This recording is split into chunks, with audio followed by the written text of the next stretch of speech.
Ukrainian soldiers marching Kiev on August 24, 2017, during a military parade marking Independence Day. From Lukatsk, Russian officials said Saturday that the U.S. decision to supply Ukraine with lethal weapons to combat Russian-backed separatists will cause new bloodshed, as long-standing tensions between Washington and Moscow escalated over the four-year-old conflict. Moscow's admonition came shortly after the State Department announced Friday evening that the United States will provide heavy armaments to Ukraine for the first time, a step up from the support equipment and training offered so far. A statement by spokeswoman Heather Nauert said the weapons were defensive in nature, as part of our effort to help Ukraine build its long-term defense capacity, to defend its sovereignty and territorial integrity, and to deter further aggression.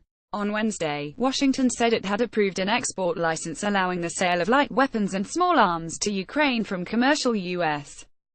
manufacturers. The U.S. decision to provide lethal weapons brought a predictably sharp rebuke from Moscow, which has tacitly backed the separatists in eastern Ukraine while denying that it actively supports them. The United States has crossed a line by announcing its intention to supply lethal weapons to Ukraine, Russian Deputy Foreign Minister Sergei Ryabkov said Saturday. U.S. weapons are capable of leading to new casualties in our neighboring country, and we cannot remain indifferent to that. Moscow has long maintained that U.S. authorities organized and oversaw the Maidan protests in Kiev that led then-President Viktor Yanukovych to flee to Russia in early 2014. Russian state television programs constantly portray Ukraine as a failed state with neo-fascist leaders bent on oppressing ethnic Russians in the country's eastern Donbas region. The United States is clearly prompting them to a new bloodshed now, Ryabkov said in comments posted on the Russian Foreign Ministry website. Kyiv's revenge seekers have already been shelling Donbas every day and are unwilling to hold peace talks, while dreaming about doing away with a disobedient population. And the U.S. has decided to give them the weapons for it. Moscow also blames deep-seated anti-Russian sentiment for the chill in U.S.-Russian relations. Russophobia is obstructing the views of many of them so much now that they cheerfully applaud to punishers from Ukrainian nationalist battalions, Ryabkov said. Moscow's admonition came shortly after a ceasefire went into effect between Ukraine and Russian-speaking rebels, in acknowledgement of Christmas and New Year's holidays. Almost immediately, each side accused the other of violating the ceasefire. The conflict in Ukraine began after Russia annexed Crimea in 2014 and then began supporting separatists in the eastern part of the former Soviet country. More than 10,000 people have died in the war, including about 450 in the first 11 months of this year. Secretary of State Rex Tillerson discussed a recent increase in violence during a phone call Friday with Ukrainian President Petro Poroshenko, according to an account provided by the Ukrainian government. The State Department confirmed that the call had taken place but provided no details.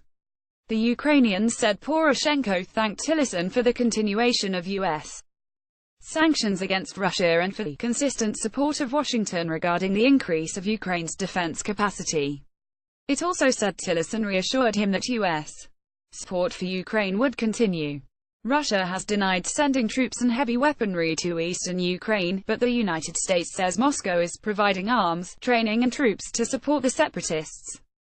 Tillerson has said that the strained U.S.-Russia relations cannot improve and that punishing sanctions will not be lifted until Moscow withdraws its support from the rebels in Ukraine and returns Crimea to Ukrainian sovereignty. Ukraine has for years asked the United States to provide it with lethal weapons.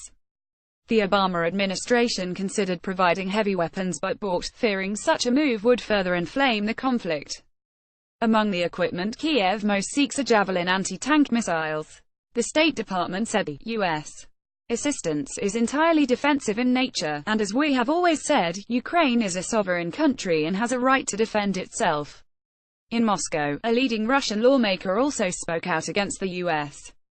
arms deal Saturday, saying that it signaled Washington's intention to abandon talks on regulating the Ukraine crisis that were established between U.S. Special Envoy Kurt Volker and his Russian counterpart, Sergei Ivanov. By deciding to arm Ukraine with lethal weapons, the United States is giving a clear signal to KYIV that it will support an attempt at a military solution.